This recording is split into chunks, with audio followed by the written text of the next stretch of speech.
जिज्ञासु मित्रों, बहुत बहुत अभिनंदन है। स्वागत है आप सभी का दिव्य सृजन में। प्रत्येक दिवस की भांति आज फिर हम यहाँ पर यह लाइव चर्चा का कार्यक्रम कर रहे हैं और आज हमारे इस लाइव चर्चा का जो विषय है वह बहुत ही रहस्यमय विषय है कि क्या विष्णु लोक शिव लोक में भी मृत्यु के बाद कौन जाता है विष्णु लोक में, कौन जाता है शिव लोक में, क्या यह लोक भी संभव है और क्या योगी जो योग साधना करने वाले हैं वो भी इस लोक में जाते हैं, विष्णु लोक में जाते हों, शिव लोक में जाते हों, या फिर जो भक्त हैं, जो श्री विष्णु के भक्त हैं या फिर जो शिव के भक्त हैं वो जाते हैं शिवलोक में। तो अब आज हम इस प्रश्न पर आज हम चर्चा करेंगे और आज इन सभी बातों को हम समझने का प्रयास करेंगे। तो सर्वप्रथम यह है कि विष्णु लोक क्या है, शिव लोक क्या है। विष्णु लोक भगवान विष्णु का लोक है, शिव लोक भी भगवान विष्णु भगवान शिव का लोक है।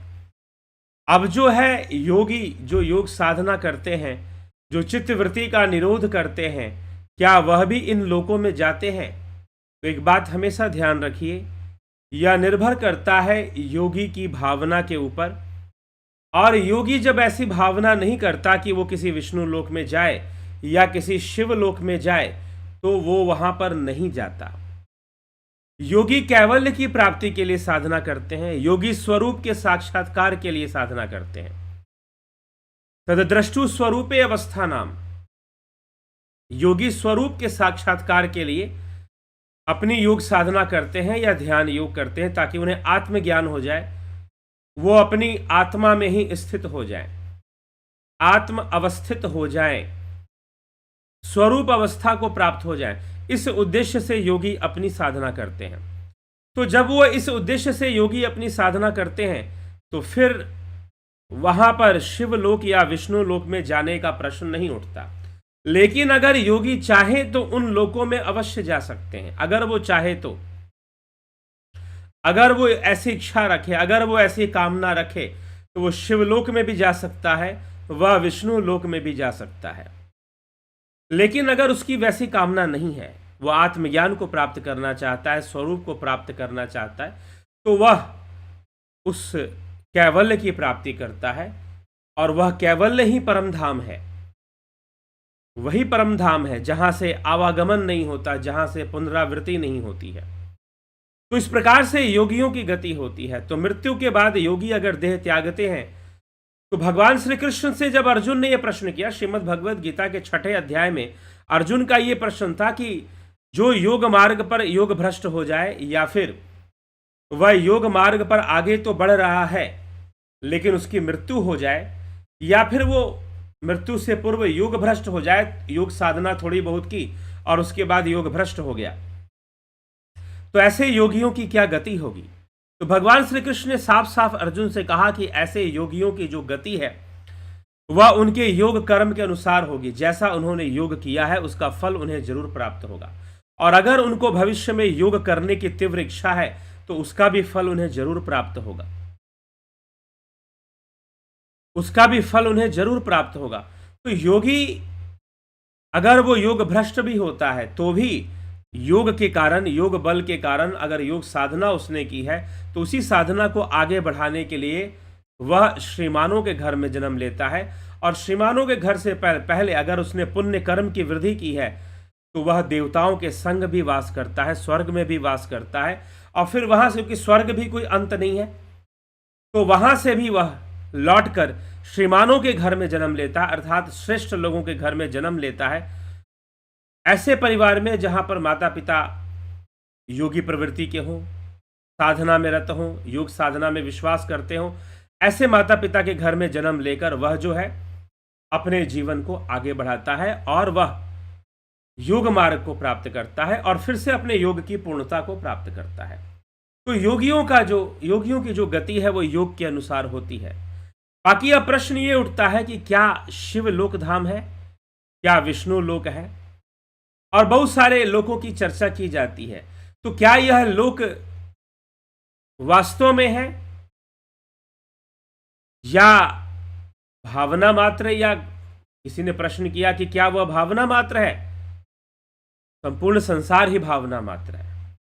आपके सामने जो भी दृश्य प्रकट हो रहा है वास्तव में वो भाव रूप में ही हो रहा है।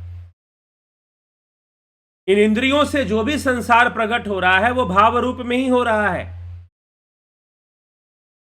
इन इंद्रियों से जो भी संसार प्रकट हो रहा है वो भाव रूप में ही हो रहा है। तो संपूर्ण संसार को ही भावना मात्र कहा गया है। अष्टावक्र महागीता में, त्रिपुरा रहस्य में कुछ अद्वैत शास्त्र हैं जिनमें संपूर्ण संसार को भाव मात्र कहा गया है। तो ये संपूर्ण संसार भावना मात्र है, ये संपूर्ण संसार भाव मात्र है। तो फिर विष्णु लोक हो या शिव लोक हो या गोलोक हो, वह सब भी भाव मात्र ही है। और वहां पहुंचने वाले भी अपनी भावना से ही पहुंचते हैं, वहां पहुंचने वाले भी अपनी भावना से ही पहुंचते हैं। तो इन सबका जो अस्तित्व है वो भाव मात्र ही है। तो इसीलिए यह जो लोक है, शिवलोक, विष्णु लोक, गोलोक या देवी लोक, बहुत सारे लोकों का जो वर्णन है, यह लोक भाव मात्र में ही आएगा। और भाव मात्र में होने के कारण यह भी शाश्वत ना होते। शाश्वत भावनाएं होने पर भी ये लोक उन्हीं भावनाओं पर निर्भर होते हैं। तो इसीलिए जो भक्त अपने इष्ट की भक्ति करते हैं तो वो ऐसे लोगों को प्राप्त हो सकते हैं, इसमें कोई संशय नहीं। वो ऐसे लोगों को प्राप्त हो सकते हैं जो ऐसी भक्ति करते हैं, ऐसा योग करते हैं। यह भी एक दिव्य अनुभूति है, दिव्य अवस्था है। लेकिन हमें क्या प्राप्त करना है? हमें कैवल्य प्राप्त करना है। कैवल्य का अर्थ है मोक्ष। या शिवलोक में जाना है, विष्णु लोक में जाना। हमें जाना कहां पर, हमें प्राप्त क्या करना है? क्योंकि जो आपकी जितनी भी चीजें हैं, भक्त होना भी एक उपाधि है, योगी होना भी एक उपाधि है, जो संपूर्ण उपाधियों का नाश करके यहां तक कि साधना जनित, समाधि जनित जो संस्कार होते हैं उनको भी दूर करके, उनको भी नष्ट करके, समाधि जनित जो संस्कार होते हैं उनको भी नष्ट करके, उनको भी दूर करके जब योगी आगे बढ़ता है अपनी साधना पर, अपने समाधि के मार्ग पर, समाधि के मार्ग पर जब अपने कदम वो बढ़ाता है, योग के मार्ग पर जब वो अपना कदम बढ़ाता है, आगे बढ़ता है, तो वह कैवल्य के लिए बढ़ता है, आत्मज्ञान के लिए बढ़ता है। क्योंकि शिवलोक, क्योंकि वह तदद्रष्टु स्वरूपे अवस्था नाम, महर्षि पतंजलि ने कहा कि योग क्या है? योगश्चित्त वृत्ति निरोधा। योग चित्त वृत्तियों का निरोध है। और चित्त वृत्तियों के निरोध से क्या प्राप्त होगा? तो चित्त वृत्तियों के निरोध से क्या प्राप्त होगा जी? तदद्रष्टु स्वरूपे अवस्था नाम, की स्वरूप की अवस्था प्राप्त होगी, आत्म स्थिति प्राप्त होगी, स्वरूप की स्थिति प्राप्त होगी, आत्म स्थिति प्राप्त होगी। कैसे प्राप्त होगी? जब आप योग मार्ग पर चलेंगे, साधना के मार्ग पर चलेंगे, तो उस उद्देश्य से योग किया जाता है। योग करने का उद्देश्य विष्णु लोक की प्राप्ति या शिवलोक की प्राप्ति नहीं है, क्योंकि सारे लोक भाव युक्त हैं और भावना मात्र हैं। मात्र वह कैवल्य, मात्र वह आत्मा, मात्र वह चैतन्य ही भावना मात्र नहीं है, वह भावातीत है, वह शुद्ध चैतन्य है। उसमें कोई भावनाओं की बायसनेस नहीं है, कोई भावनाएं वहां लिप्त नहीं है। तो जब योगी समाधि को प्राप्त कर लेता है तो निर्बीज समाधि को प्राप्त कर वह निर्विकल्प हो जाता है, निर्भाव हो जाता है, और वह भावनाओं से परे हो जाता है, भावातीत हो जाता है। और भावातीत होकर वह कैवल्य की प्राप्ति करता है, चैतन्य की प्राप्ति करता है। वह चैतन्य ही हो जाता है, उसी में स्थित हो जाता है, स्वरूप की स्थिति में वो बन जाता है। तो ये स्वरूप की स्थिति बनती है इस प्रकार से। तो योगियों का जीवन, योगी जो कैवल्य की प्राप्ति के लिए जीवन में आगे बढ़ते हैं, अपवर्ग के लिए आगे बढ़ते हैं, वह इन लोकों को प्राप्त नहीं होते। तब तक नहीं होते जब तक उनकी श्रद्धा, भक्ति, उनकी एकाग्रता उन्हीं लोकों में लिप्त ना हो जाए। अगर वो संपूर्ण धारणा का अभ्यास इसलिए करते हैं कि विष्णु लोक की प्राप्ति हो जाए, तो वो विष्णु या नारायण हरि का कीर्तन करेंगे, उनका मनन करेंगे। और विष्णु लोक भी कोई जगह नहीं है, या वैकुंठ भी कोई स्थान नहीं है, यह भी जीवात्मा का ही स्थान है अपने कर्म से जो उसे प्राप्त होता है। तो जिनकी पुण्य की वृद्धि है और जिनका अपने इष्ट के प्रति समर्पण है, तो वह ऐसे लोगों को प्राप्त हो सकते हैं। लेकिन योगियों के द्वारा प्राप्त किया जाने वाला लोक, योगियों के द्वारा प्राप्त किया जाने वाला परम धाम, वहां से आवागमन नहीं होता। वह तो मोक्ष का साधन है, वह तो मोक्ष का साधन है। उसे तो मोक्ष की प्राप्ति हेतु वह किया जाता है। तो योगियों का जो जीवन है या योगियों का जो उद्देश्य है, वह फिर से किसी लोक में फंसना नहीं है, फिर से किसी लोक प्राप्ति में फंसने की आवश्यकता नहीं है, बल्कि योगियों का जो जीवन है वह कैवल्य की प्राप्ति है। वो आत्मज्ञान की प्राप्ति के लिए, आत्मस्थिति को प्राप्त करने के लिए, तददर्शु स्वरूप अवस्था, और उसी से उनका कैवल्य सिद्ध हो जाता है। अन्यथा वह भटकते हैं, घूमते हैं, बिखरते हैं।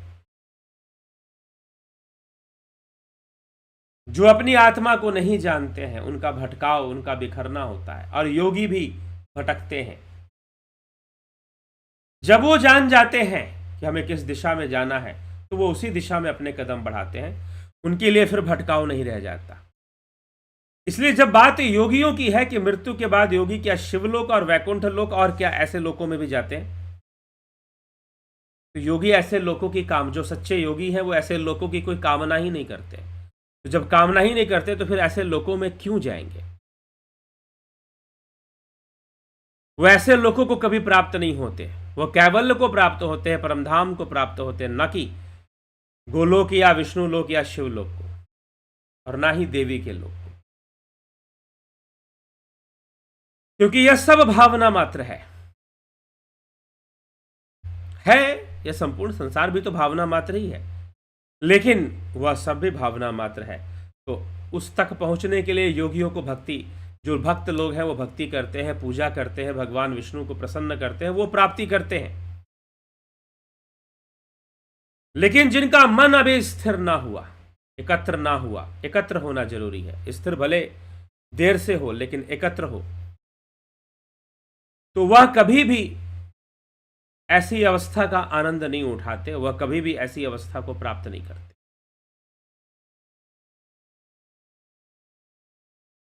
ठीक है, तो हम विवेक से विचार करें और विवेक से विचार कर कर इस विषय को समझे कि मृत्यु के उपरांत योगियों की गति वैकुंठ या फिर विष्णु लोक में ना होकर, वैसे तो वैकुंठ लोक है, अब वैकुंठ भी कोई स्थान थोड़ी ना है, या विष्णु लोक कोई स्थान थोड़ी ना है। स्वयं भगवान विष्णु यह बात कहते हैं कि ना हम वसामि वैकुंठे योगिनाम हृदय न च मदभक्ता यत्र गायन्ति तत्र तिष्ठामि नारद।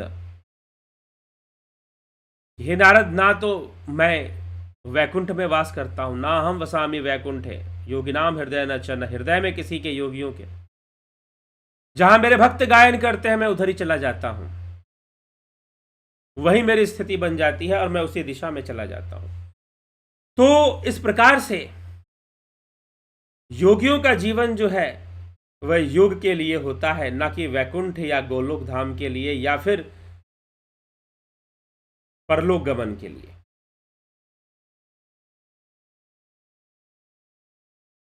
इन सभी परलोक गमन के लिए भी नहीं होता, बल्कि वह मोक्ष के लिए होता है, वह कैवल्य के लिए होता है, वह स्वरूप के लिए होता है। योगियों की यात्रा उसके लिए होती है।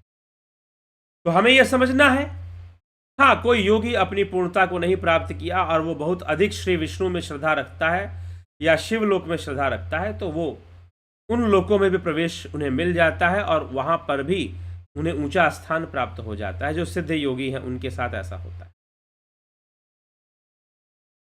और जो सिद्ध नहीं है, योग मार्गी है, तो वह अपने योग मार्ग को आगे बढ़ाते हैं। लेकिन जो विष्णु जी की ही भक्ति करते हैं, शिव जी की ही भक्ति करते हैं, वो उनके लोक को प्राप्त होते हैं, शिवलोक या विष्णु लोक को प्राप्त हो जाएंगे। तो यह इस विषय में है। तो हम इस विषय को समझें और अपने जीवन का कल्याण करें। चलिए, इसी के साथ अभी हम आपके कमेंट्स लेंगे यहां पर। और ध्यान योग का कोर्स तो अब शुरू हो चुका है। जिसे ज्वाइन करना है वह बात करेंगे, तभी उनको बताया जाएगा कैसे ज्वाइन करना है। अगले महीने के कोर्स को ज्वाइन करेंगे। अजीत अपराजित जी, राजू पाल जी,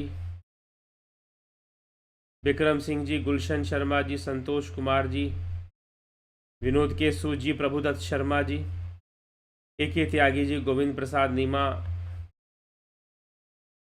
विष्णु चंद्र मौर्य, गीता गुरु जी, शिव शक्ति,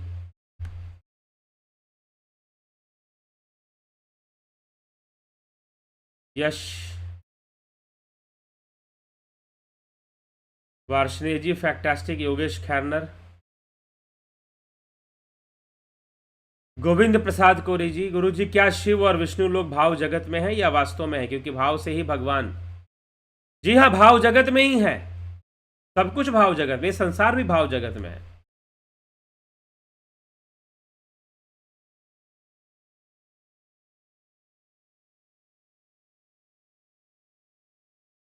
ज्ञानेंद्र भाटी जी, व्यास सिंह जी, अनुज सिंह जी, विनोद कुमार शर्मा, शिखर शर्मा,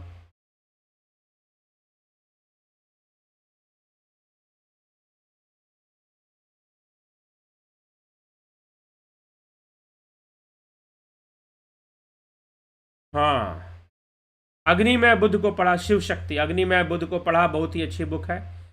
किस तरह से मिथ्या आचरण करने वाले करने लगते हैं और धर्म में पाखंड आ जाता है। एक एक चैप्टर प्रेरणादायक है। जी हाँ, लाभ उठाइए। जिन्होंने नहीं पढ़ा है अग्नि में बुद्ध, अमेजन पर जाइए या फ्लिपकार्ट पे जाइए, आपको मिल जाएगा, वहां से खरीद लीजिए।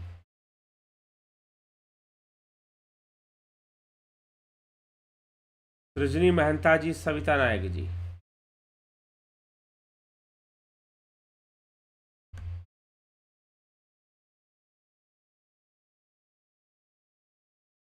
दीपक सोनी जी, अगर कोई मृत्यु शैया पे साकार विष्णु का स्मरण कर ले तो उसकी क्या गति होगी? अगर कर ले, अगर वैसा मौका उसे मिल जाए और वो कर ले तो अच्छी बात है, उसकी शुभ गति होगी। वह अगले जन्म में योग मार्गी बनकर योग को पूर्ण करेगा। हाँ, लेकिन विष्णु के स्मरण करने से मोक्ष या परमधाम नहीं मिलेगा। हाँ, विष्णु लोक को प्राप्त हो सकता है। नरेंद्र माकुड़े जी, नथु सिंह जी, श्वेता राय सिन्हा जी, आशा रानी जी, शर्मा मनोज, रामविलास जी, अमन कक्कर जी,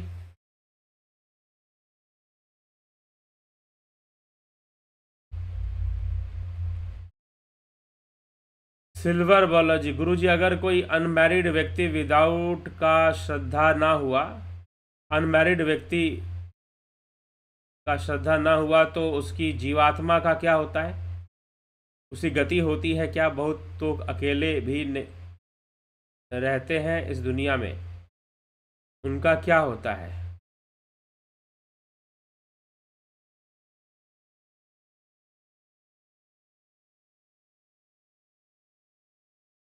तो अनमैरिड व्यक्ति, पहली बात तो यहीं पर आप कंफ्यूजन, श्रद्धा ना हुआ तो उसकी जीवात्मा का, श्रद्धा नहीं हुआ तो फिर क्या होगा? स्मरण नहीं होगा।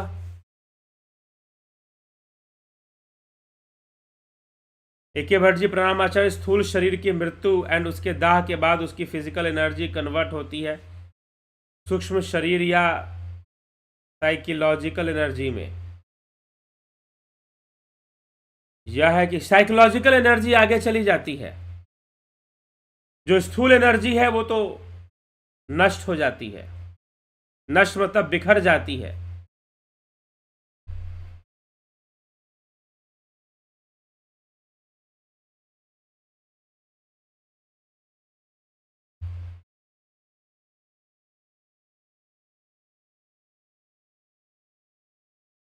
चंद्रभान सिंह जी, हमें वेदों का सम्मान करना चाहिए, योग बहुत महत्वपूर्ण है। मेरी शंका का समाधान हो गया, ठीक है। घनश्याम सरोदे जी, पुष्पा शर्मा जी, बिमला शाह जी, धन्यवाद भारत, गंभीर शाह जी। तो आप सभी का बहुत बहुत अभिनंदन, स्वागत है इस कार्यक्रम में। और कल फिर हम मिलेंगे 9 PM लाइव चर्चा में। आप सभी इस कार्यक्रम का भरपूर लाभ उठाया कीजिए, और कोई प्रश्न हो तो आप पूछिए, कमेंट में उन प्रश्नों पर चर्चा की जाएगी।